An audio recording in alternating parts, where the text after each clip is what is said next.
Welcome, and what an exciting program we have for you today. We're in for a treat. We are on location with our very own private session at the Dallas Museum of Biblical Art.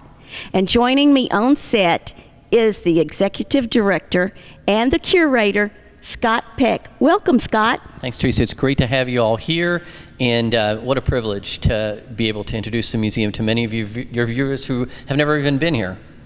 Absolutely, and it's been some time since I've been myself, and years back I enjoyed it, but oh, am I ever excited about today. Thank you for letting us come. You're welcome, and we've grown so much. We had a tragic fire, as you well know, and it's a picture of it's a true picture of resurrection, of kind of coming down from the ashes, and kind of like being a phoenix to rise up again. Absolutely, beauty from ashes. He'll give you beauty from ashes. Absolutely. Absolutely. Well, to begin with, Scott, tell us more about the museum and your position and what all you house here in the museum. And later on, we're going to actually take the viewers on a tour. Yeah. Well, this is unlike any other place in the world. Our artwork is all biblical themed, and we've been around since the 1960s. And like I mentioned, we had a horrible fire back in 2005. And here in 2015, just like you'd said you hadn't been here for over 10 years, you really have not been to the museum until you see this brand new building with 11 different galleries. Wow, 11 galleries. Yep. And each gallery holds a different artist, a different category. How do you divide that up? All of the above. When you come in, when you think of biblical art, there are so many different categories and so many different approaches. We have more art historical galleries, our European art gallery, our historical American art gallery. We have American illustration and contemporary illustrators. We're going to introduce those to you. And even in the back of us is this gigantic mural of Christ's resurrection. It's one of our pilgrimage pieces. There's a gallery just devoted to Jewish art and Judaica, Israeli art. There's a rare Bible room. There's a section on contemporary sculpture.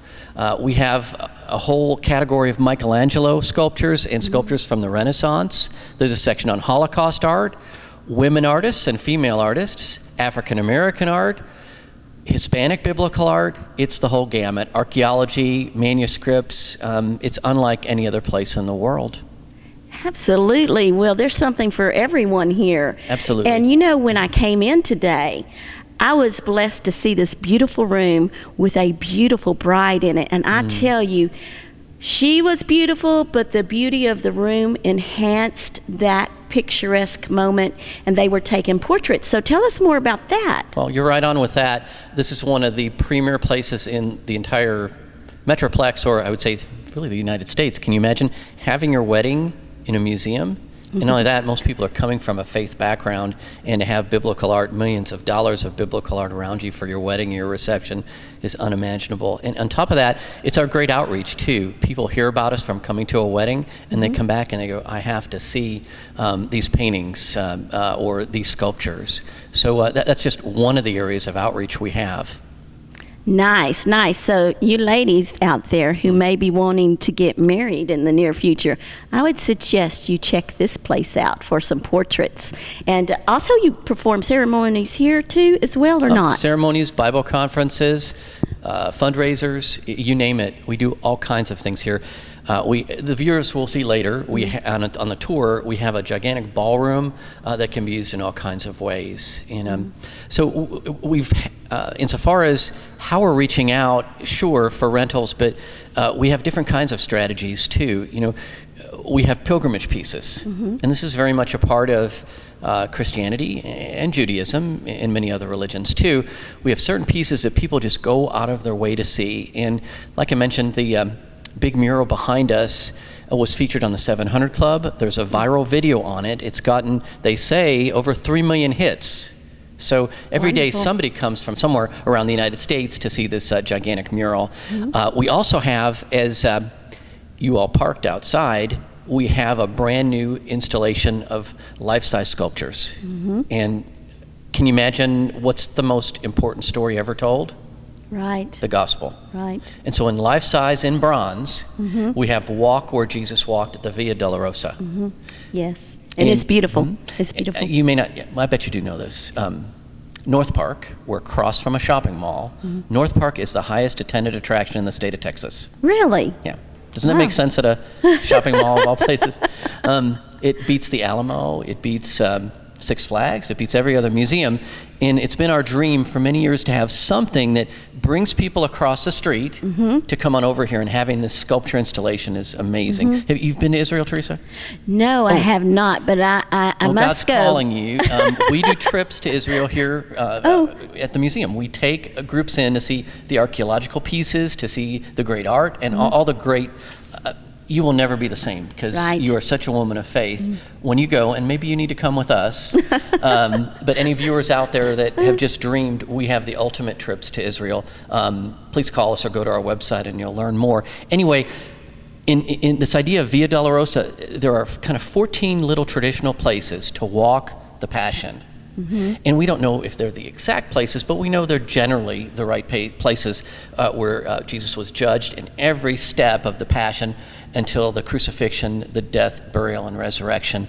And the Via Dolorosa outside, you will feel as if you're in Israel and taking that walk in Jerusalem and walking side by side with Christ all the way through the Passion. And you need to just come to the museum to see that. It's just amazing. Absolutely. Well, it's gorgeous. And now you've got an event coming up in the near future. It's a very special event. I'm very excited to hear about that. Tell our viewers about that. And while you're sharing that, we want to have one of the paintings here with us where we can show our viewers. Absolutely. You know, we're always doing things to generate interest, but also it's important to get support. The viewers need to support us with their prayers and their great thoughts, but also financially too, because we're unlike any other museum in the world hosting biblically themed artwork. And so one of the creative things that we do is that we invite artists from all backgrounds to paint an 8x8 or 8-inch by 8-inch work of art, original work of art. It can be a painting, it can be a drawing, a sculpture, whatever it might be, and these are donated to the museum. And we have the special night where everyone who wants to bid on these pieces, it's a silent auction. It starts at $100, and some of these pieces, Theresa, they're $5,000, $10,000 works of art, and we don't disclose what they go for. Some of them get bid way up, others are much lower, and it's a way to go ahead and support the museum and get original artwork here. For example, well, I'm sure you've heard of Jane Seymour. Yes, yes. Remember the Quinn Medicine Woman show? Yes, you remember that? Oh, she's well known. Yeah. And she has this whole open heart series that's done with the jewelry, and she's incorporated in this original work to us painting that incorporates that. Many want to go ahead and interact with these celebrities, but what a great way to interact and have them in your home forever by an original work of art.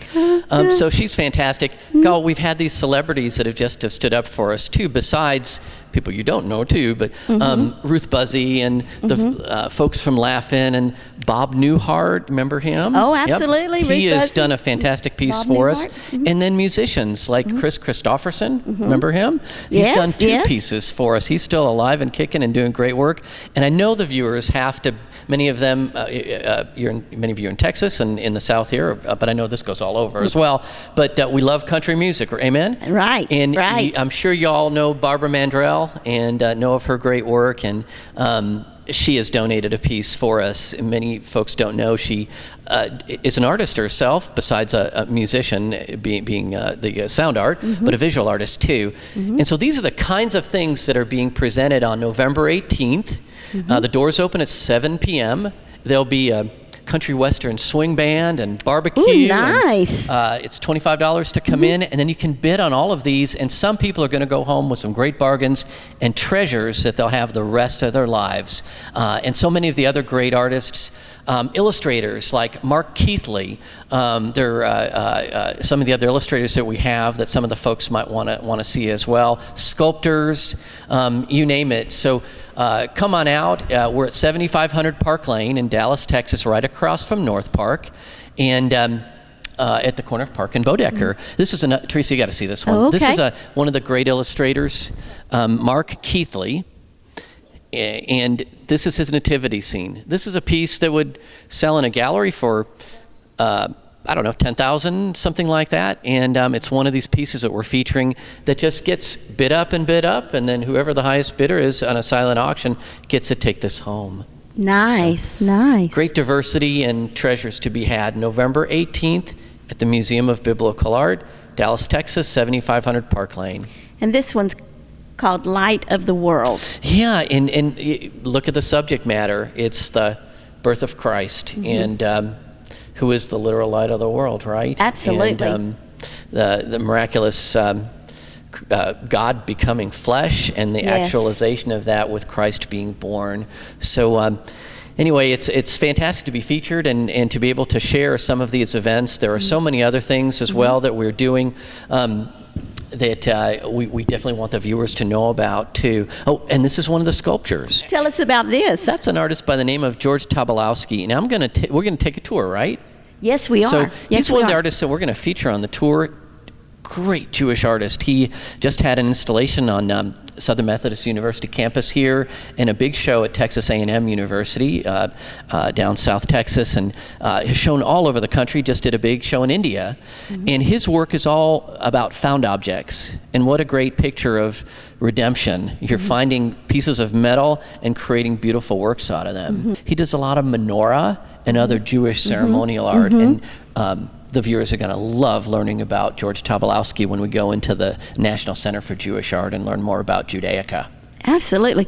Well, I just encourage you to come out to this event. Yeah. I mean, $25, and then you can walk home maybe with a painting by a celebrity, and it's autographed, it's signed. Autographed, and then also, now you probably can't say, did you say which celebrities are confirmed to be here at that event? You know, they're all talking about being here. Everybody from Bob Newhart to Chris Christopherson and others. So we don't know for sure who's going to be here, except for one of our key supporters is, remember Ruth Buzzy? Yes, From yes. Laugh-In, Yes. and her husband, another real famous Hollywood celebrity, Kent Perkins. Both of them will be here. One of their good friends I ran into up at Sardi's over the summer when I was in New York doing some research for one of our projects, Joanne Worley. Oh, yeah. We spent time together. She is talking about coming too. So it's so wonderful to see some of these folks, and that they're interested, and they're interested in supporting Americana, American values. Fantastic people, and we're so privileged to have them a part. So definitely come on out, and I think you'll be surprised at some of the surprise guests we'll have. It'll be well worth the trip down to North Dallas. Absolutely, absolutely. Scott, it's been a delight interviewing you, and I can't wait for our tour we're going to have in just a few moments. But I did want to ask you, now that you're surrounded by all of this beautiful art and working here and the presence of peace that you feel here, what does that mean to you? And what maybe miraculous thing has happened in this museum? Oh, every day it seems like something miraculous happens. Everything from wedding proposals to physical healing. One good example, of course, is this mural. We've had folks that have come, made pilgrimage to see Christ's resurrection, and they've said they've been physically, emotionally, mentally healed.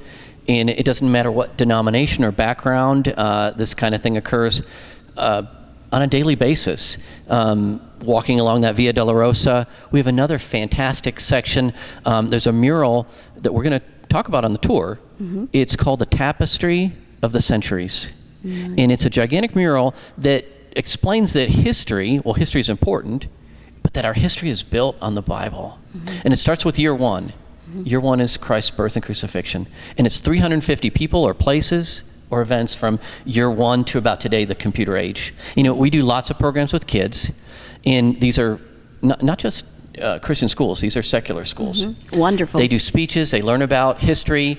There's everything from the great artists to musicians and music. For some of them, it's the first time they've ever heard Beethoven or Tchaikovsky. Or we had one group in here from one of the community colleges, and the instructor said, oh, look, that's Ernest Hemingway. How many of you have read Ernest Hemingway? And no student could raise their hand.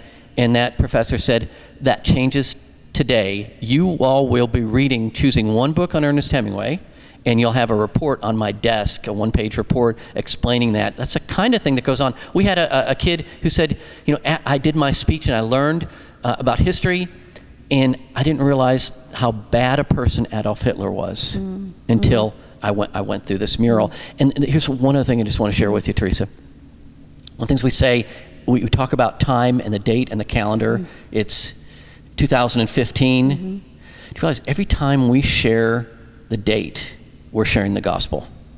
Really? Really, think about it. Every time we share the date, we're sharing year 1 was Jesus' birth and crucifixion. Our entire calendar is built on his life.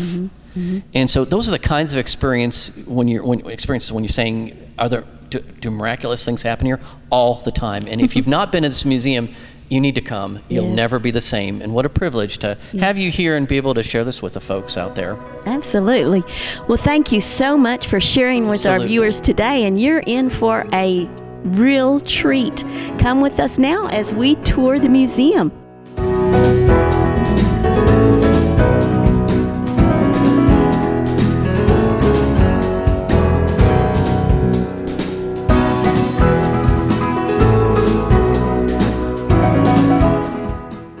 You're watching Time with Theresa. I'm in front of the great Carrara marble sculpture by Frederick Hart, and I don't know if you can see that, you viewers, or not, but across the sculpture is chiseled truth, beauty, and goodness. That's what this museum is all about. It's a privilege to have you here and take you on a tour of this incredible treasure trove of artwork that is all biblically themed.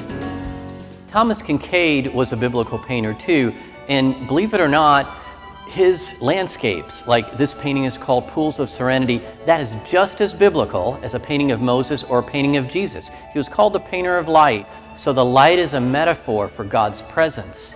And so where's God in this painting? Everywhere and in different forms in the light. Now this is a unique painting too, because as you follow the path along the Pools of Serenity, across the gazebo, across the babbling brook, and further on down the path, you'll notice something pretty amazing. This is an incredible piece. It's the Christ head that most folks know about, an image in Sunday school classes, you name it. Warner Sallman's Christ head. It's the most reproduced or printed image ever in the history of printing. We go into details about these fantastic artists on our tours. Unfortunately, we just have a short amount of time just to give you a little taste or a tidbit. You got to come out to the museum and go through the entire tour. And Warner Sallman is one of our featured artists here.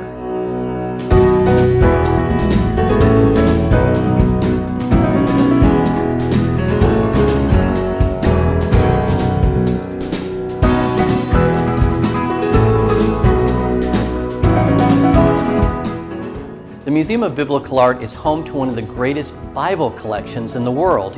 We're located in the heart of Texas, the heart of Dallas, right across from North Park at the corner of Park and Bodecker. Across from North Park, we have a treasure trove of rare Bibles, the Dr. Charles Ryrie collection. And this is the library. We have other installations too. It teaches about the history of the Bible. And we have rare manuscripts. The Gutenberg Bible, the Geneva Bible, the Pilgrim's Bible, rare manuscripts. We have a Coptic leaf from 500. The first time the Bible was in the many languages like German, the first time in Spanish, the early American Bibles. If you're interested in the history of the Bible at all, you need to come to this museum because you will see rare Bibles that are rarely brought out into the public, and you can come at any time to see the Ryrie collection. It will blow you away. This is the Tapestry of the Centuries mural, and this is another reason why people come to this museum. It's a true painting, and it's the story of our calendar. Year 1, what happened in year 1? Our calendar is based on the birth of Christ, and we start with year 1 in this painting. There are 350 people or places or events from Jesus' birth to today about the computer age. It's everything from the great artists like Leonardo da Vinci, Raphael, Michelangelo, Velázquez, Cezanne. It's the great composers like Beethoven, Mozart, Mendelssohn, Tchaikovsky. It's popular culture like Satchmo, Charlie Chaplin, Ernest Hemingway, George Gershwin. It's the inventors like Edison, Pasteur, Henry Ford. It's the history of Israel. Herzl, Moshe Dayan, Golda Meir, the Ayatollah. It's the good, the bad, and the ugly. It teaches that history matters. And when you think of the Hebrew Bible or the Christian Bible, they're basically history books. So we know that that's part of the message that God cares about history. We've done so many programs based upon this incredible painting. You need to come out and see the Tapestry of the Centuries mural. This is called the National Center for Jewish Art. It's a museum within the museum. There's really not a Jewish museum in the Southwest. There are a couple good Holocaust museums, but when it comes to Jewish culture and art, we're it. And you come in here and you will learn about Israel and about Judaic practice. And anyone who has Jewish and heritage or background, you've got to come. And many of you are Christians, I know, and you're going, why would I be interested in Judaism? Well, everything about Judaism connects with Christianity. And insofar as daily devotional life, all these different aspects as we learn about the culture and the various holidays, they're all a metaphor or a picture of our walk with Christ. And Jesus was Jewish. You'll learn so much here. There's a whole section on Israeli art, a section on ceremonial art, contemporary art. You will be blown away by the National Center for Jewish Art. When you think of the greatest pieces of art in Western civilization, in the whole history of art, what do you think of? Maybe the Mona Lisa, the Last Supper, the Sistine Chapel? Well, probably in your top 5, but at least in your top 10 is going to be the Pieta of Michelangelo.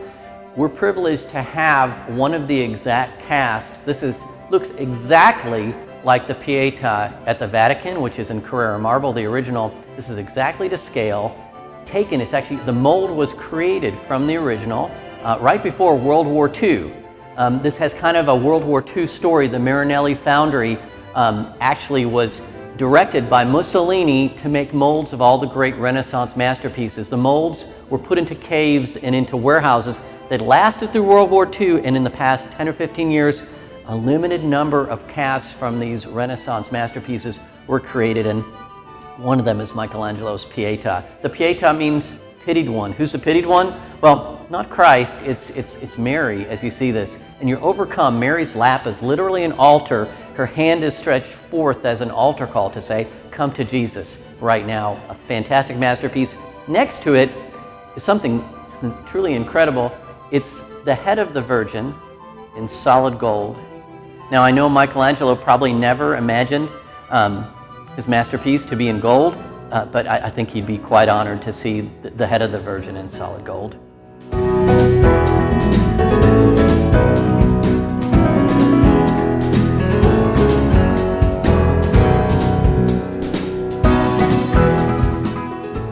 My name is Scott Peck, and I'm the director and curator of the Museum of Biblical Art in Dallas, Texas. And you're watching Time with Theresa.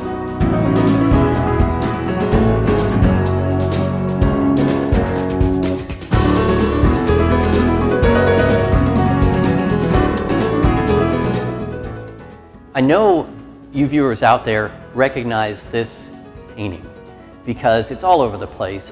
Any Christian bookstore today you can go into and you'll see Thomas Blackshear's Forgiven.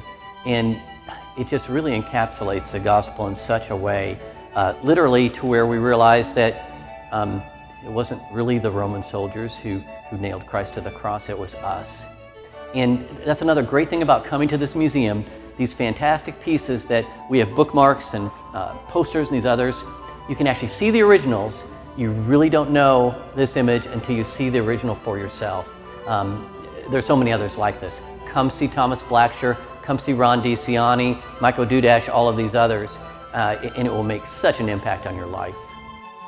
This is the Via Dolorosa. It's an outdoor sculpture installation, life-size bronzes by artist Gib Singleton. And you get to walk where Jesus walked, life-size in bronze, alongside him the 14 stations of the cross. This is a beautiful devotional time, a special time to be with Christ from the beginning of the judgment all the way through the death, the burial, and the resurrection of Christ.